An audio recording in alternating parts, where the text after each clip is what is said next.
नमस्कार, स्पोर्ट्स 9 में आप सभी का स्वागत है। मैं हूं शिवेंद्र, मेरे साथ हैं मेरे सहयोगी कुणाल और साथ ही साथ उस बवाल और सवाल पर बातचीत का मुद्दा है हमारे पास जो इंग्लिश खिलाड़ियों ने उठाया है। हमने वॉल पर आज लिखा भी है, भारतीय टीम को मिल रहा है फायदा। अब ये फायदा क्या है? ये फायदा ये है साहब कि भारतीय टीम चैंपियंस ट्रॉफी में अपने सारे मैच दुबई में ही खेल रही है। लेकिन सवाल यह है कि क्या यह फायदा अभी अचानक मिलने लगा या यह पहले से तय था, और अगर पहले से तय था तो फिर सवाल या बवाल अब क्यों? इसी पर बातचीत करेंगे। साथ ही साथ आपको बताएंगे पाकिस्तान टीम अब क्या करेगी, इसके अलावा वो कौन से खिलाड़ी हैं जो ये सवाल उठा रहे हैं। ये सब कुछ इस शो में हम आपके साथ शेयर करेंगे, साझा करेंगे। सबसे पहले आपको अपडेट दे देते हैं। अपडेट यही है साहब कि भारतीय टीम के सिर्फ दुबई में खेलने पर अब सवाल उठ रहे हैं। चैंपियंस ट्रॉफी में बाकी टीमें अलग अलग जगह पर खेल रही हैं। लाहौर, कराची और रावलपिंडी में मुकाबले खेले जा रहे हैं। भारतीय टीम ने पाकिस्तान जाने से मना कर दिया था, जो आपको हम लगातार उसका अपडेट देते रहे।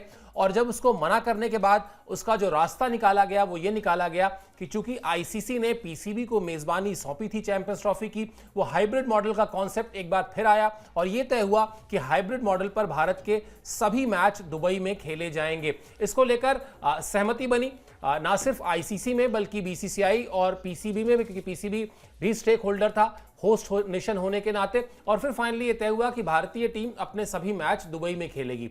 अब भारतीय टीम 2 मैचेस जो खेले गए अब तक वो दोनों मैचेस जीत भी चुकी है। और भी बहुत कुछ हुआ, खासतौर पर स्पिनर्स के सिलेक्शन को लेकर बहुत सारी बातचीत हुई भारतीय टीम में। लेकिन शुरुआत करते हैं, आपको बताते हैं माइकल अर्थटन का वो बयान दिखाते हैं सबसे पहले, और फिर उस बयान के हवाले से बातचीत करेंगे कि अगर सवाल उठाने ही हैं तो अब क्यों, पहले क्यों नहीं। क्या कहा है माइकल अर्थटन ने, पहले आपको वो दिखा देते हैं। वो कह रहे हैं कि सिर्फ दुबई में खेलने से भारत को जो फायदा हो रहा है उस पर बात क्यों नहीं हो रही है। इसके फायदे को कोई नकार नहीं सकता है। भारतीय टीम एक ही जगह पर खेल रही है, उन्हें ट्रैवल भी नहीं करना है, इसलिए टीम का सिलेक्शन सिर्फ दुबई की कंडीशंस को देखकर ही करना है। बड़ा नाम है इंग्लिश क्रिकेट का, पुराने खिलाड़ी हैं, लेकिन सवाल यही है मेरा कुणाल की, अब सवाल क्यों? ये सवाल तो पहले पूछे जाना चाहिए था। नहीं, ये तो सर सीधा सीधा सा बात है कि कुछ बोलना है तो बोल लो। ये कोई नई बात तो है नहीं, ये तो पहले से पता था कि भाई हाइब्रिड मॉडल पे खेला जाएगा तो टीम इंडिया दुबई में अपने मैचेस खेलेगी। अगर आपको आपत्ति थी, अगर आपको लग रहा था कि भाई यहाँ पर अनड्यू एडवांटेज जो है एक टीम को मिल जाएगा, तो फिर आपको ये सवाल पहले उठाना चाहिए था। ये तब क्यों उठा रहे हो जब टीम जीतने लग रही है? ये तब क्यों उठा रहे हो जब आपकी टीम लगातार खराब प्रदर्शन कर रही है? उस पर कौन सवाल उठाएगा? उस पर कौन बातचीत करेगा? तो ये मतलब वही है ना, वो खिसियानी बिल्ली जिसे कहते हैं ना, खंबा नोचे, ठीक है, वही वाला हिसाब है कि भाई अब आपकी टीम उतना अच्छा कर नहीं रही, सब हो नहीं रहा, आप दूसरों के ऊपर जो है वो कर रहे हो। भाई खेलना तो पड़ेगा ही। ऐसा तो है नहीं कि दुबई में खेलने से जीत सुनिश्चित हो जाती है, गारंटी हो जाती है क्या कि टीम वहां पर खेलेगी तो जीतेगी? ऐसा कोई भी बात नहीं है। ये मतलब बात की बात बनानी है। आप एक्सपर्ट हो, आपको हर चीज पे अपना कमेंट रखने की आदत हो गई है, तो आपने इसके ऊपर भी कोई ना कोई मीन मेक निकाल के जो है ना बात कह दी। भाई जीतना तो पड़ेगा ना, दोनों टीमों के लिए कंडीशन सेम है। अगर इसका उलट कह दें कि भाई कंडीशंस दुबई में थोड़ी फंसी हुई हैं, फंसी हुई पिच है, पाकिस्तान में तो पाटा पिचें मिल रही हैं, तो वहां पे तो रन बनाना बहुत आसान है। आपकी टीम तो रन बना के हार गई, 350 रन चेस करवा दिए उन्होंने। तो भाई उन चीजों पर बात करिए, उन पर ध्यान दीजिए। ये फालतू की बेकार की बात है कि भाई इंडियन टीम को अनड्यू एडवांटेज हो रहा है, ऐसा कुछ भी नहीं है। आपको बात बनानी है, इंटेलेक्चुअल अपने आप को साबित करना है, तो आप ऐसी बातें करके कर सकते हो। मगर इसके उलट हो जाता है कई बार ना, आप थोड़ा सा चुप रहना चाहिए। ज्यादा बोलना कई बार हानिकारक होता है, एक्सपोज हो जाता है बंदा। तो ये जो बयान है ना, मुझे तो उसी किस्म का लगता है, उसी तरीके से लेना भी चाहिए, क्योंकि ये बेसलेस सी बात है, इसका कोई मतलब ही नहीं है। बिल्कुल। और अगर आपने बिल्कुल सही कहा कि आपकी टीम अच्छा नहीं खेल रही है तो अपनी टीम के परफॉर्मेंस पर ध्यान दीजिए, अपनी टीम के कप्तान से बात कीजिए, मैनेजमेंट से बात कीजिए, या शायद आपको पता है कि वहां कोई आपकी सुनेगा नहीं। अगर आप बात करेंगे वहां कोई सुनेगा नहीं, तो आपको लगा बोलना तो है, तो चलो टीम इंडिया पर बोलते हैं। और अगर इसमें एक चीज और भी है, आपकी वॉइस इतनी इंपॉर्टेंट अगर है, आपको इस टूर्नामेंट के शुरू होने से पहले, जैसे बीसीसीआई ने कहा हम पाकिस्तान नहीं जाएंगे, साफ आप भी कहते हैं ईसीबी को, भाई इंग्लैंड टीम को बोलते कि आप कहिए कि अगर ऐसे होगा तो हम नहीं खेलेंगे, तब तो समझ में आता। आपको जो भी स्टैंड लेना है वो टूर्नामेंट के शुरू होने से पहले लेना चाहिए था। अब तो इसमें जो बात निकल कर आ रही है या जो दिखाई दे रही है, वो जो कुणाल कह रहे हैं बिल्कुल सही वही वाली बात है। चूंकि आपकी टीम अच्छा नहीं खेल रही है और चूंकि भारतीय टीम ने अपने दोनों मैच आसानी से जीते हैं, तो शायद आपको वो ज्यादा पेट में दर्द हो रहा है। नासिर हुसैन एक और बड़े खिलाड़ी, लेकिन एक और खिलाड़ी की तरफ से कुछ ऐसा ही बयान, वो भी आपको दिखा देते हैं, फिर उस पर भी आगे बातचीत कर लेंगे। नासिर हुसैन कह रहे हैं कि भारतीय टीम एक जगह पर है, एक होटल में है, एक ही ड्रेसिंग रूम में है, उन्हें पिच का अंदाजा है, उन्होंने इसी पिच के हिसाब से टीम चुनी है, उन्होंने टीम चुनने में बुद्धिमानी दिखाई, उन्होंने अपने सारे स्पिनर्स को चुना। भारतीय मीडिया में एक अतिरिक्त तेज गेंदबाज को ना चुने जाने पर बहस चल रही थी, लेकिन अब सारी बात समझ में आ रही है।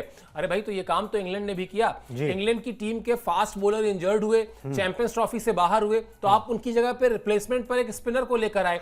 तो ये कर तो आप भी वही रहे, बस भारतीय टीम ने पहले कर लिया, इसलिए आपको सरदर्द हो रहा है। बिल्कुल जी। और अगर यही चीज ना उल्टी हो जाती, अगर टीम इंडिया मैच हार जाती तो बोलते भाई आप 5 स्पिनर्स के साथ लेके गए थे, क्यों लेके गए थे? आईएल T20 के अंदर आपने देखा किस तरीके के आंकड़े थे, वहां पर तो पेसर्स को ज्यादा विकेट मिल रहे हैं। तो आप किसी भी तरीके से बात बोल सकते हो। बेसिकली जब आप खेल नहीं रहे होते ना, तो फिर कमेंट्री करना बहुत आसान है।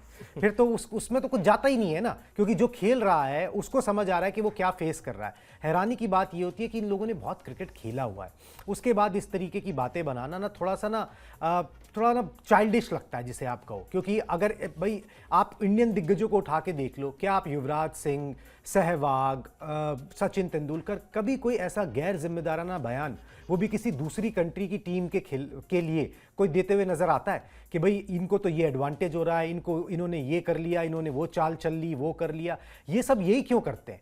इन्हीं को इतनी परेशानी क्यों होती है? इवन ऑस्ट्रेलियंस इतना ज्यादा नहीं करते, वो भी खेल को खेल भावना से लेते हैं, थोड़ा सा हार्ड जरूर खेलते हैं, थोड़ा सा स्लेजिंग का उनका एक नेचर या कल्चर कह लो वो है। मगर इस तरीके की मीन मेक निकालना, दूसरों को जो है क्रिटिसाइज करना, अपनी टीम अच्छा कर नहीं रही उस पर ध्यान देने की बजाय, वहां पर कोई सुन नहीं रहा उनकी, वहां पर कोई से है नहीं, तो आप दूसरी टीमों पर मतलब सुर्खियों में बने रहो, ठीक है, टॉक ऑफ द टाउन बने रहो, क्रिकेटिंग सर्कल में आपकी बात होती रहे, आप एक बड़े ज्ञानी हो, क्रिकेट की बड़ी नॉलेज है, आप एक बहुत अंदर तक की बात ढूंढ निकालते हो। उस तरीके की ना एक आदत सी पड़ गई है, एक रेपुटेशन वो है कि भाई हम बहुत एक्सपर्ट हैं, तो हम कोई ना कोई बयानबाजी करते रहे।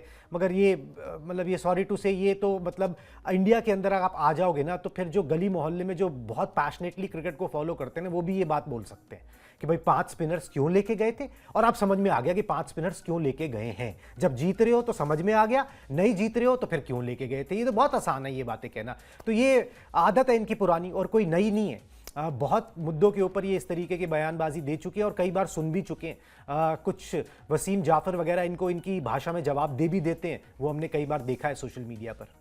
बिल्कुल देखा है, और बिल्कुल सही बात है कि अगर आपको कोई भी सवाल उठाना था तो सवाल टूर्नामेंट शुरू होने से पहले उठाया जाना चाहिए था। और आपकी नहीं सुनी जा रही थी, बिल्कुल, तो आप कम से कम अपनी टीम को सलाह ही दे सकते थे। हाँ बिल्कुल बिल्कुल बिल्कुल। और आपको बता देते हैं, ब्राइडन कास्ट जो इंग्लैंड के तेज गेंदबाज हैं, उनको जब चोट लगी तो लेकर आए रेहान अहमद को, जो स्पिनर है। हाँ। तो यानी आपको भी समझ में आया कि वहां पर जो स्थितियां हैं, जो परिस्थितियां हैं, उसमें स्पिनर्स फायदेमंद होंगे। ये बात अगर भारतीय टीम ने पहले भांप ली, भारतीय टीम ने पहले समझ ली और भारतीय टीम ने उसके लिए सारे इंतजामात किए, तो उसके लिए आपको श्रेय देना चाहिए, ना कि आप सवाल उठाएं। और एक बड़ी बड़ी समस्या ये भी है, जो बात कुणाल अभी थोड़ी देर पहले कह रहे थे, कि ये सब कुछ नतीजे आने के बाद हो रहा है। वो बांग्लादेश के खिलाफ मैच जब फंस रहा था, जहां बल्लेबाजी करना मुश्किल हो रहा था, जहां शुभमन गिल ने अनलाइक शुभमन गिल बल्लेबाजी की, उन्होंने ड्रेसिंग रूम के उस कह सकते हैं आदेश को या सुझाव को माना कि मुझे अंत तक बल्लेबाजी करनी है। या विराट कोहली की वो सेंचुरी याद कर लीजिए पाकिस्तान के अगेंस्ट, जहां उन्होंने 7 चौके लगाए थे कुणाल। 100 - 28 यानी 7 चौक 28, 72 रन उस खिलाड़ी ने सिंगल और डबल से लिए। आपको वो मेहनत नहीं दिखाई दे रही है, दिखाई क्या दे रहा है कि साहब भारतीय टीम एक जगह पर एक मैदान में खेल रही है। ऐसा अगर होता और अगर सिर्फ इसी से चैंपियन होने की मुहर लग जाती, तो अब तक इंग्लैंड के पास तो तमाम आईसीसी ट्रॉफी होनी चाहिए थी, क्योंकि तमाम आईसीसी टूर्नामेंट्स इंग्लैंड ने अपनी मेजबानी में खेले, तो और नासिर हुसैन के रहते भी खेले हैं, माइकल अर्थटन के रहते भी खेले, तो होना चाहिए था इनके पास सबसे ज्यादा आईसीसी ट्रॉफी। अगर सिर्फ इस बात से फायदा मिल जाता, बगैर अच्छा खेल खेले आप सिर्फ इस बात के फायदे से जीत जाते कि अपने एक मैदान पे खेल रहे हैं, तो शायद अभी ज्यादा ट्रॉफीज होनी चाहिए थी। चले, इन सब चीजों से क्या भारतीय टीम पर कोई फर्क पड़ता है? मेरे ख्याल से नहीं। भारतीय टीम बहुत सुलझी हुई टीम है, उसको पता है कि उसको क्या करना है। चलिए आगे बढ़ते हैं, आपको बता देते हैं अगली जो टक्कर है भारतीय टीम की, वो न्यूजीलैंड की टीम से है। और उस टक्कर में जो रोमांच है वो इस बात का है कि आखिर भारतीय टीम क्या ग्रुप ए में टॉप पर बनी रहेगी। अभी टॉप पे नहीं है, अभी न्यूजीलैंड की टीम पर है, क्या टॉप पर वो आ सकती है? अगर आ जाती है तो इसका फायदा क्या या नुकसान क्या? यही होगा कि जो ग्रुप बी की टीम है उसमें आपके जो स्टैंडिंग्स होगी उसी से तय होगा कि सेमीफाइनल मुकाबला किससे खेलना है। और ग्रुप बी बड़ा इंटरेस्टिंग हो गया है, वहां पर ऑस्ट्रेलिया, इंग्लैंड, अफगानिस्तान, तमाम टीमें ऐसी हैं जो अभी रेस में कहीं ना कहीं बनी हुई हैं। तो भारतीय टीम, मुझे लगता है कुणाल, शायद जो मैं बार बार इस सीरीज के शुरू होने से पहले से मैं कह रहा हूं कि टीम इंडिया ने 2023 वर्ल्ड कप को अपना बेंचमार्क बनाया है कि अगर हमको वनडे क्रिकेट खेलनी है किसी ऐसे टूर्नामेंट में जहां मल्टीपल टीम्स हैं, तो हमारी परफॉर्मेंस जो है वो बिल्कुल वैसी ही रहने वाली है जो हमने 2023 के वर्ल्ड कप में की थी। हम उसी फॉर्मेट से जाएंगे, हम उसी अप्रोच से जाएंगे, हम उसी स्ट्रैटेजी से जाएंगे। पाकिस्तान के खिलाफ मैच इस बात का उदाहरण भी है कि किस तरह से रोहित शर्मा आए, 15 गेंद पर 20 रन उन्होंने बनाया। वो जो एक नैरेटिव सेट हो रहा था कि पिच पे बहुत गेंद फंस के आ रहा है, गेंद फंस के आ रहा है, उन्होंने उस नैरेटिव को ध्वस्त किया, छक्का लगाया, 3 चौके लगाए और उसके बाद विराट कोहली से कहा कि भैया अब तुमको चलाना है ये मैच। और सेंचुरी करने के बाद, मैच जिताने के बाद विराट कोहली ने खुद से ये बात कही कि मेरे पास ये काम था, मेरा ये रोल था कि मैं बीच के ओवर्स को कंट्रोल करूं। तो ये बिल्कुल वही फॉर्मूला है जो 2023 के वर्ल्ड कप में हमने देखा है। अब अगर उसी फॉर्मूले पर हम चल रहे हैं तो भारतीय टीम को इससे फर्क नहीं पड़ता कि वो अगला मैच न्यूजीलैंड से है, अफगानिस्तान से है, इंग्लैंड से है, ऑस्ट्रेलिया से, जिससे भी हो। भारतीय टीम को एकदम रूथलेस क्रिकेट खेलनी है और जीत के साथ ही सेमीफाइनल, फाइनल तक जाना है। इसलिए खतरा न्यूजीलैंड पर ज्यादा है। बिल्कुल जी, इंडियन टीम की स्ट्रैटेजी जो आपने बोला ना वही है कि भाई सेम है जो 2023 में थी। 2023 ओडीआई वर्ल्ड कप में क्या थी भाई, विरोधी की ताकत कमजोरी के ऊपर ना ज्यादा बात नहीं करनी है, अपनी ताकत, अपना हम क्या कर सकते हैं, कि क्या ब्रांड ऑफ क्रिकेट खेलना चाहते हैं, किस तरीके से अप्रोच करना चाहते हैं मैचेस को, इर्रिस्पेक्टिव कि बॉलिंग कौन कर रहा है, इर्रिस्पेक्टिव के सामने कौन सी टीम है, हमको पावर प्ले में किस तरीके से बैटिंग करनी है। शुरुआत के 5-7 ओवर रोहित शर्मा, जैसे आपने बताया कि भाई मेरे को उड़ा के खेलना है, ठीक है, एक अच्छी स्टार्ट दे देनी है, 30 गेंदों में 60 कर जाना है, उसके बाद टीम जो है वहां से थोड़ा टाइम लेके खेल सकती है, टाइम बाय कर सकती है। उसी तरीके से हर एक का रोल डिफाइंड है, किस तरीके से आप जाना चाहते हो, आप गेंदबाजी किस तरीके से करना चाहते हो, आपके पास स्पिनर्स का अपना एक मिडल ओवर्स में रोल डिफाइंड है। तो टीम इंडिया उस तरीके से जा रही है। आप विरोधी से खौफ खाओ, विरोधी से बहुत ज्यादा सचेत हो जाओ, या विरोधी को बहुत हल्के में ले लो ना, विरोधी को माइनस ही कर दिया गया है, कोई ना कोई तो आएगा ही खेलने के लिए। अब आपने बोला कि भाई इंडियन टीम अभी जैसे ग्रुप में सेकंड पे है, ठीक है, अब ग्रुप बी में से जो है किसी एक टीम से खेलना होगा, या तो साउथ अफ्रीका होगी या ऑस्ट्रेलिया होगी। अब टीम इंडिया इस तरीके से भी सोच सकती है कि यार ऑस्ट्रेलिया से अभी हारे हैं, साउथ अफ्रीका से तो हम T20 वर्ल्ड कप का फाइनल जीते भी थे, तो साउथ अफ्रीका हो तो ज्यादा बेटर है, ठीक है। मगर अब मेरे को नहीं लगता इंडियन टीम उस अप्रोच से जाती है, उन चीजों से इंडियन टीम आगे निकल चुकी है, अपनी प्रोसेस पे ज्यादा ध्यान दे रही है, अपनी चीजों पे ज्यादा ध्यान दे रही है, थोड़ा मस्त रह रहे हैं, ड्रेसिंग रूम का माहौल अच्छा बना के रखा हुआ है, हंसी मजाक चल रहा है, ठीक है। और मैदान के ऊपर जो है ना, ये सबको पता है कि भाई रिस्पॉन्सिबिलिटी लेनी है, जिम्मेदारी से खेलना है। चाहे वो शुभमन गिल ले रहे हैं, जब से उपकप्तान बनाए गए हैं, विराट कोहली ले रहे हैं जो उनके बेस्ट बैटर हैं, कि भाई वो 90 मिनट पहले बल्लेबाजी करने आ जाते हैं टीम से, कि भाई बड़ा मैच आ रहा है तो मैं ज़्यादा एफर्ट लगाता हूं, जब रन बनने होंगे तब बनेंगे, मेरे एफर्ट में कोई कमी नहीं होनी चाहिए। अगर इस तरीके से हर कोई जिम्मेदारी लेके खेलेगा, अपनी वैल्यू को समझेगा।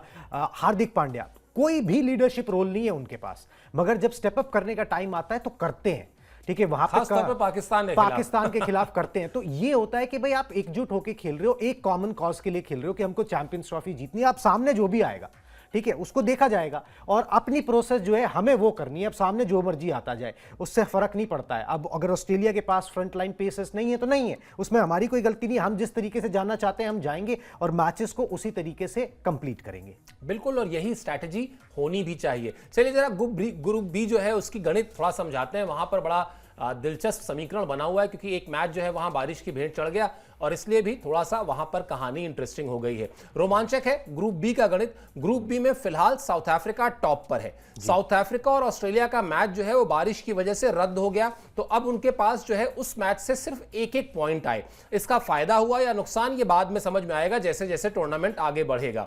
साउथ अफ्रीका और ऑस्ट्रेलिया के अंक बढ़ गए और इंग्लैंड और अफगानिस्तान जो दो और टीमें हैं उनको अभी 2-2 मैच और खेलने हैं, यानी उनके पास अभी 4-4 पॉइंट हासिल करने का मौका है। तो बिल्कुल वही वाली बात है कुणाल जो अभी आप कह रहे थे ना, कि ये भारतीय टीम शायद इस लिहाज से नहीं सोच रही होगी कि साउथ अफ्रीका आ जाए या ऑस्ट्रेलिया आ जाए या इंग्लैंड आ जाए तो हमारे लिए राहत की बात होगी। सबसे बड़ी बात यह है कि जिस टीम को भी आना है आ जाए, हम अपनी तरफ से पूरी तरह तैयार हैं। बावजूद इसके अगर ये जितने भी ग्रुप बी में आप जाएं और जो हमने अभी देखा और जो माइकल अर्थटन या नासिर हुसैन के पेट का दर्द है उसको भी अगर इसमें शामिल कर लिया जाए, एक चीज तो समझ में आ रही है कि जिस टीम के पास बेहतर स्पिनर होगा वो फंसा सकती है भारत को भी, कीपिंग इन माइंड पिच, फिर स्पिनर्स के खिलाफ थोड़ा असहज होना।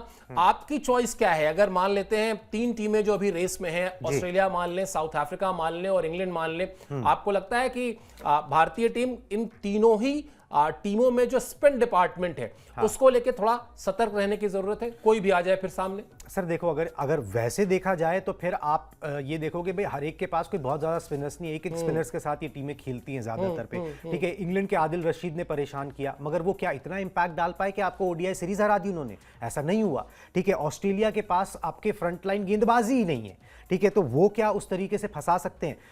मुझे नहीं लगता। मगर हाँ, अगर आप इंडियन पॉइंट ऑफ व्यू से पूछें, इंडियन टीम का तो मैं नहीं जानता भाई क्या मानसिकता होगी कोच और कप्तान की। मुझे तो नहीं लगता कि वो किसी से डरे हुए हैं या खौफ खाए हुए हैं। ठीक है, मगर ये है कि ऑस्ट्रेलिया को फेस नहीं करना चाहेंगे। अभी हाल फिलहाल में हारे हुए हैं, आप उस टीम को फेस करना चाहोगे फाइनल से पहले, सेमीफाइनल मुकाबले के अंदर, जहां पर आपको ना अच्छी यादें हो, कंफर्टेबल हो और आपको ना हौसला बढ़े।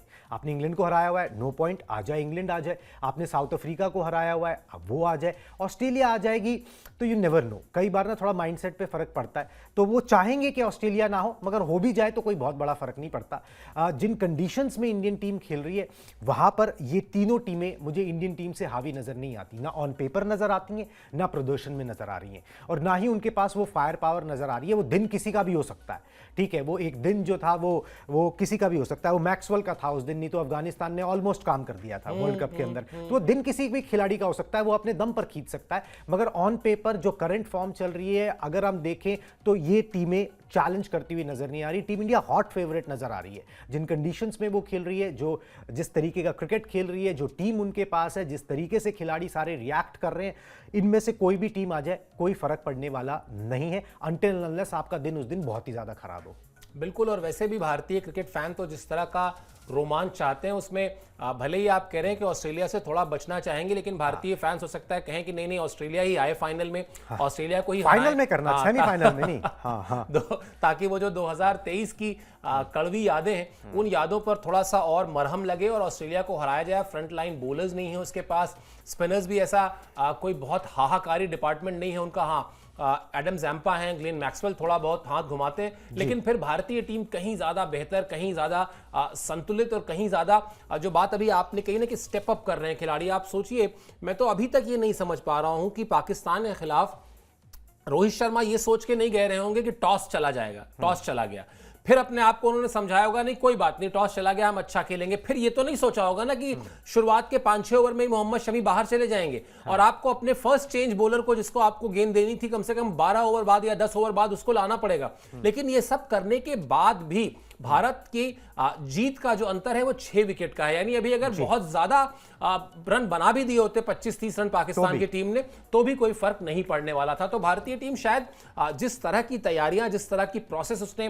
पूरे के पूरे नेट सेशन में दिखाई थी, और हम लोग लगातार ये बात कर रहे थे, आप शायद कोट भी करते हैं किसी को कि अगर आप नेट्स को ही कन्वर्ट कर दें, सूर्या को शायद आप कोट करते हैं कि अगर आप नेट्स की मेहनत को ही मैच में कन्वर्ट कर दें तो भी आधे से ज्यादा काम जो है वो हो गया मान लीजिए। तो वही किया है अभी तक भारतीय टीम ने इस टूर्नामेंट में। जिस तरह से नेट्स में पसीना बहाया है, वैसे ही मैच में भी मेहनत की है, मशक्कत की है और आपसी सामंजस्य दिखाया है। इसीलिए जो दोनों ही मैच भारतीय टीम ने जीते हैं, वहां जीत और हार का अंतर बड़ा ही कन्विंसिंग है, जो दूसरी टीम के मुकाबले भारतीय टीम की तैयारियों के फर्क को साफ साफ दिखाता है।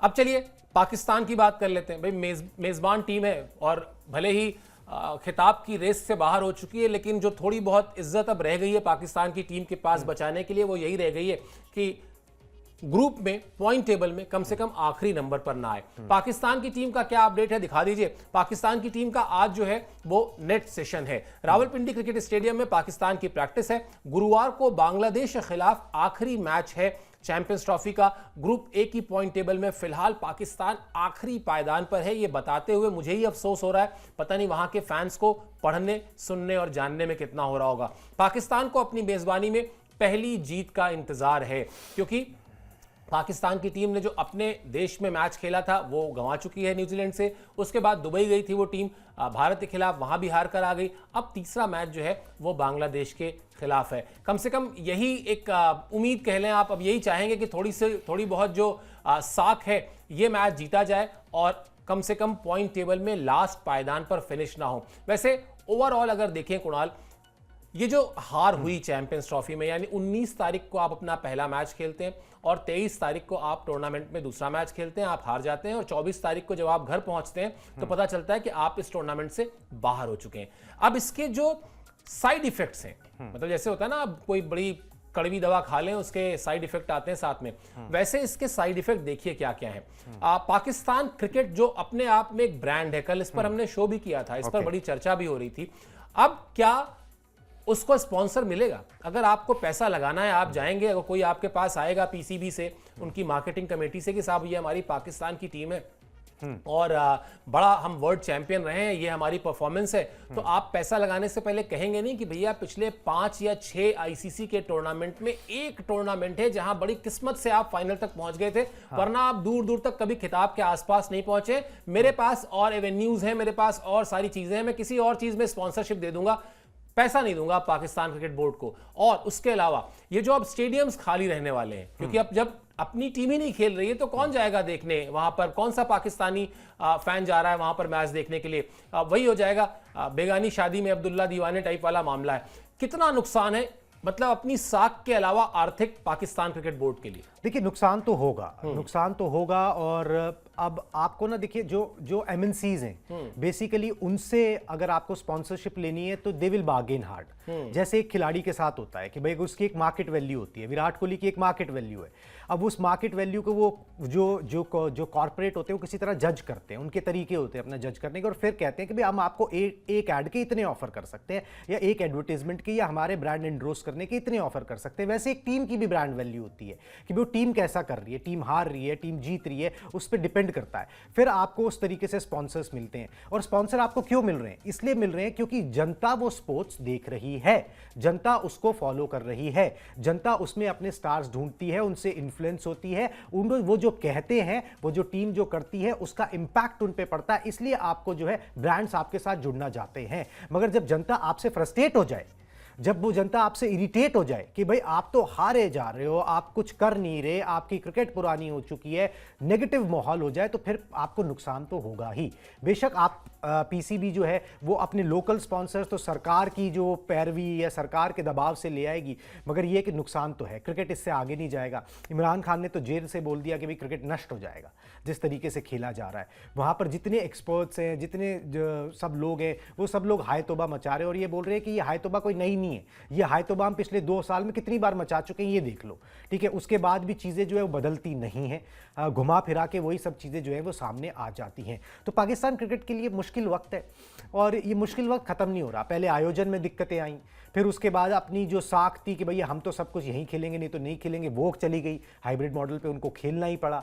अब टीम अच्छा नहीं कर रही, जो कि लास्ट चीज़ वो चाहेंगे कि भाई टीम भी अच्छा ना करे, वो भी अपने होम ग्राउंड पर अच्छा ना करे, तो फिर तो बहुत ही मुश्किल है। और मतलब ये जिसे कहते हैं ना अंग्रेजी में कहावत होती है कि last nail in the coffin. अगर आप बांग्लादेश से भी हार गए ना तो फिर वो लास्ट ही नेल है। फिर उसके बाद जो ना फिर वो सैकिंग और ये और वो सब कुछ देखने को मिल जाएगा, जिनकी आंच अभी तक खिलाड़ियों पर नहीं आई है डायरेक्टली। कप्तानी जरूर गई बाबर आजम की, टीम से नहीं गए वो, ठीक है। तो अब वो सब चीजें जो है ना वो भी देखने को मिल सकती हैं। ऑपरेशन वो लोग कर चुके हैं, अब पता नहीं इसके बाद क्या होता है, ठीक है। इसके बाद भी अगर कोई इलाज होता है तो मुझे तो नहीं पता। हाँ, मतलब सर्जरी की धमकी, ऑपरेशन, छोटी सर्जरी करनी पड़ेगी, बड़ा ऑपरेशन करना पड़ेगा, इस तरह के बयान तो हमने पढ़े भी हैं और अपने सब्सक्राइबर्स को बताए भी हैं कि किस तरह से पाकिस्तान क्रिकेट बोर्ड के जो चेयरमैन हैं मोहसिन नकवी, वो इस तरह की बातें करते हैं। तो ये सवाल है कि अगर यहाँ पर बांग्लादेश की टीम ने भी हरा दिया, और दूसरी चीज़ ये भी है कुणाल, अगर आप बांग्लादेश के मैचेस देखें, बांग्लादेश ने बेटर टक्कर दी है अपने ओपोनेंट टीम को। बिल्कुल। चाहे आप वो भारत का मैच उठाकर देख लें, जहां पर एक वक्त था जहां एक आध विकेट और गिरता तो भारतीय टीम को परेशानी हो सकती थी। पाकिस्तान ने उस तरह से अपने ओपोनेंट को टक्कर भी नहीं दी है। तो अगर पाकिस्तान को हरा दे बांग्लादेश की टीम तो कोई ताज्जुब की बात नहीं, क्योंकि बांग्लादेश तो वैसे भी हर टूर्नामेंट में एक मैच में कोई ना कोई मैसेज देना चाहती है कि हम एग्जिस्ट करते हैं, हमें उलटफेर करना आता है, और इस बार अभी तक ऐसा नहीं हुआ है। और तीसरी चीज, और आईसीसी के हाल फिलहाल के टूर्नामेंट्स उठा लीजिए या कोई भी ऐसा टूर्नामेंट उठा लीजिए जिसमें 3, 4, 5 टीमें खेल रही, आईसीसी के ही टूर्नामेंट होते हैं जनरली ऐसे, आप पाएंगे कि उलटफेर के लिहाज से पाकिस्तान सबसे कमजोर टीम है, उलटफेर अक्सर उसी के साथ हो जाता है। तो कोई बड़ी बात नहीं होगी अगर बांग्लादेश की टीम भी इस इरादे से उतरे और पाकिस्तान को फंसाने की कोशिश करे। चलिए खैर, पाकिस्तान की जो हालत है वो उस पर जितनी भी चर्चा कर ली जाए वो बिल्कुल अभी पिछले शो में आयुष कह रहे थे और हम लोग अक्सर कहते ही रहते हैं कि पाकिस्तान क्रिकेट में ना, पाकिस्तान क्रिकेट का मजाक बन गया है। हर कोई केले खाने पे चर्चा कर रहा है, कोई वसीम अकरम जो है वो वकार यूनुस से पूछ रहे हैं कि आप कितने केले खाते थे। ये सब कुछ जिस तरह से शोएब अख्तर कह रहे हैं कि अगर मुझे पैसा ना मिले तो मैं तो पाकिस्तान क्रिकेट पर बातें ही नहीं करूंगा। तो ये सब अपने अपने समय के लीजेंडरी प्लेयर्स हैं और अगर इनके दिल दुखे हैं, अगर इनको शर्म से आज नीचे देखना पड़ रहा है तो उसके पीछे पाकिस्तान क्रिकेट टीम की वो खराब परफॉर्मेंस ही है, इससे कोई दो राय, इसमें कोई नकार नहीं सकता इस बात को। खैर चलिए, हमारी नजर जो है पाकिस्तान के जितने भी अपडेट हैं उस पर तो रहेगी, साथ साथ भारतीय टीम वापस अब नेट्स की तरफ रुख करेगी तो वहां से भी क्या कुछ संकेत मिले वो लेकर आपके लिए हम जरूर आएंगे। बहरहाल आपको सिर्फ इतना करना है, स्पोर्ट्स 9 को सब्सक्राइब कर लीजिए और अभी के लिए मुझे और कुणाल को दीजिए इजाजत। आप हमसे जुड़े इसके लिए बहुत बहुत शुक्रिया और आभार।